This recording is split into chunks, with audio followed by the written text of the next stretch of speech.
નમસ્તે વિદ્યાર્થી મિત્રો। પાઠ 7 सोच अपनी अपनी એટલે પોતપોતાના વિચારો। किस विषय के पक्ष में किसी विषय के पक्ष में और विपक्ष में तर्क वितर्क सहित अपने विचारों की अभिव्यक्ति ही वाद विवाद है। वाद विवाद શું છે તો કે કોઈ પણ એક વિષય ઉપર કોઈ એ વિષયના એ પક્ષમાં હોય અને કોઈ એ વિષયના અપક્ષમાં હોય એટલે કે વિરુદ્ધમાં હોય। આ વચ્ચે જે વાતચીત થાય છે તર્ક વિતર્ક तो आने कहवाय छे वाद विवाद। वाद विवाद मौखिक भाव विभक्ति का अत्यंत प्रभावशाली तथा महत्वपूर्ण रूप है। वाद विवाद छे मौखिक भावाभिव्यक्त એટલે કે એ વાદ વિવાદની અંદર એ વિષયની અંદર એનો ભાવ કેવો પ્રગટ થાય છે, એ વિષય એને રુચિકર છે કે અરુચિકર છે, બરાબર, એ વિષય પ્રત્યે છે એને છે દિલચસ્પ છે, પસંદગી છે કે ના પસંદગી છે, तो ये वाद विवाद द्वारा આપણને माहिती મળે છે। वाद विवाद में कोई एक विषय निर्धारित कर लिया जाता है। वाद विवाद करवा માટે કોઈ પણ એક વિષય છે એ નક્કી કરવામાં આવે છે અને એ વિષય ઉપર ચર્ચા કરવામાં આવે છે। कुछ विद्यार्थी उस विषय के पक्ष में तथा कुछ विपक्ष में अपने अपने तर्क इकट्ठे करके कार्यक्रम के दिन श्रोताओं को सामने प्रस्तुत करते हैं।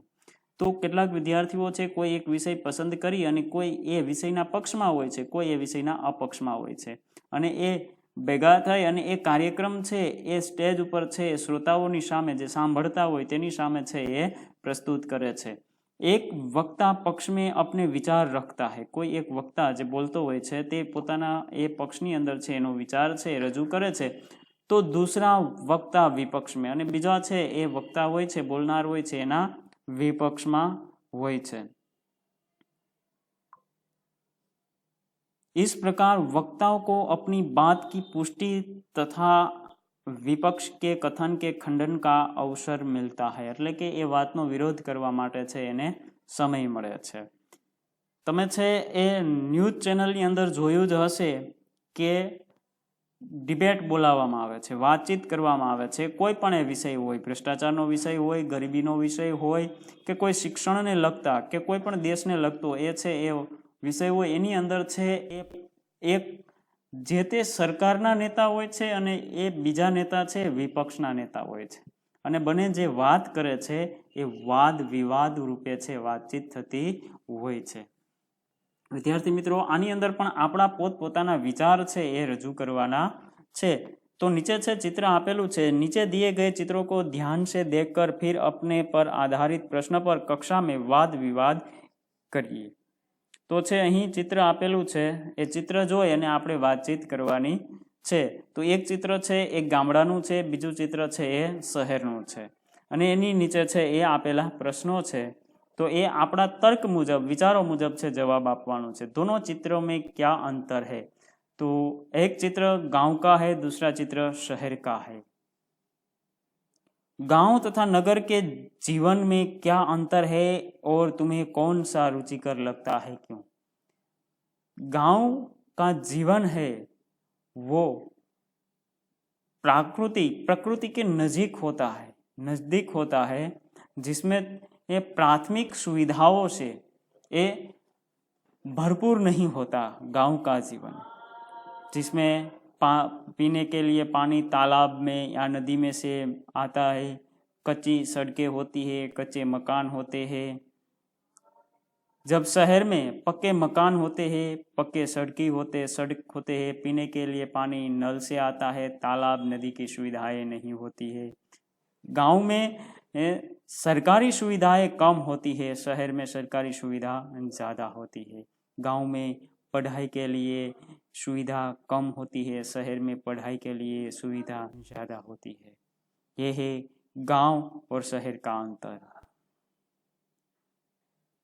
ત્યારબાદ એવું કહેવામાં આવે છે કે તમને કયું જીવન છે એ પસંદ આવે છે। તો વિદ્યાર્થી મિત્રો મારા અનુમાન મુજબ गांव का जीवन हमें रुचिकर लगता है, जो प्रकृति के नजदीक होता है। पर्यावरण शुद्ध होता है गांव का। गांव में लोग मिलजुल कर अपने सगे वाले के साथ अपने परिवार के साथ रहते हैं, इसलिए गांव का जीवन रुचिकर लगता है। क्या तालाब का जल पीने के लिए योग्य है? यदि नहीं तो क्यों? तालाब का पानी पीने योग्य नहीं है। क्यों? कि तालाब का पानी खुला पानी होता है, उसमें कुछ स्त्रियां कपड़े धोती हैं, कुछ लोग नहाते हैं। गंदगी तालाब में पानी में इकट्ठी होती है, तालाब का पानी शुद्ध नहीं होता, इसीलिए पीने योग्य नहीं है। तो विद्यार्थी मित्रों, आवा तर्क वितर्क साथे ए तमारे प्रश्नों जवाब आपवाना छे। नीचे दिए हुए मुद्दों के आधार पर विज्ञान, वरदान या अभिशाप इस विषय के एक पक्ष पर अपने विचार कारण सहित प्रस्तुत कीजिए। तो અહીં તમારે એ નિબંધ લખવાનો છે, નિબંધ માળાની અંદરથી જોઈને કે વિજ્ઞાન, વરદાન या અભિશાપ। એના મુદ્દા આપેલા છે પ્રદૂષણ, बिजली, अंतरिक्ष की खोज, डॉक्टरी सुविधा, दूरभाष, कंप्यूटर, परमाणु बम, पिस्तौल, यातायात, ग्लोबल वॉर्मिंग। एना पछी प्रश्न है कौन शक्तिशाली है, कलम या तलवार? अपने विचार कारण सहित बताइए। तो शक्तिशाली कौन होय छे, तलवार के पेन लखवानो? एना आधार पर आपणे विचार विस्तार करवानो छे। तलवार करता छे ए कलम, ए पेन छे वधारे धारदार होय छे। दी गई सामग्री पढ़िए और उसके आधार पर प्रश्न के उत्तर दीजिए। विद्यार्थी मित्रों, अहीं छे कापली आपेली छे, बहुत दूर जन्म ले रहा है धरती जैसा ग्रह। तेना आधारे छे नीचेना प्रश्नों आपेला छे, ए प्रश्नों जवाब आपणे लखवाना छे। अंतरिक्ष की किस घटना से वैज्ञानिक उत्साहित है? तो कि बहुत दूर जन्म ले रहा है धरती जैसा ग्रह। पृथ्वी जैसा ग्रह बनने के लिए अंतरिक्ष में किस प्रकार की स्थिति होना संभव आवश्यक है? तो कि पृथ्वी की तरह से मिट्टी, प्रकाश, वातावरण जैसी स्थिति होना जरूरी है।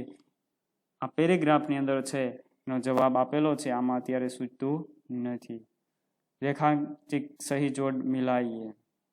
तो आना छे ए जोड़कું आपेલું છે, એના સાચા જવાબ છે એ મેળવવાના છે। એના પછી સ્વાધ્યાય છે भिन्न, विभिन्न, देश, विदेश, पक्का, अधपक्का, गम, तो दुर्गम, योग, दुर्योग, योग,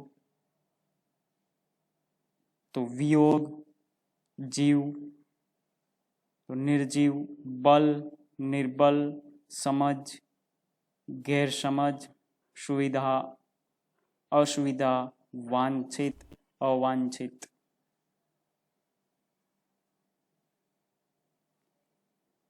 नियम, तो नियमित, विदेश, तो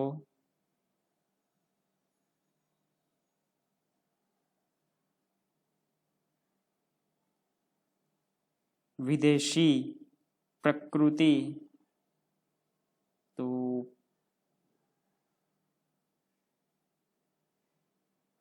प्रकृति, तो प्राकृतिक, पुत्र, तो पुत्राइक, पुत्रिक, लापरवाह, तो लापरवाही, चंचल, तो चंचलता, यंत्र, तो यांत्रिक, मानव, तो मानवता, हंस, तो हंसी अथवा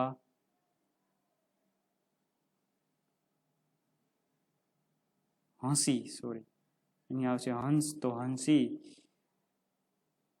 लापरवाह, तो लापरवाही, पुत्र, तो पुत्राधिक जोड़वानो। एना पछी चित्र के आधार पर काव्य की रचना कीजिए। घड़ी लगी दीवार पर टिक टिक कर तू चलती है। तो आना ऊपर छे तमारे तमारा विचार छे रजू करी अने काव्य पंक्ति छे ए पूर्ण करवानी छे।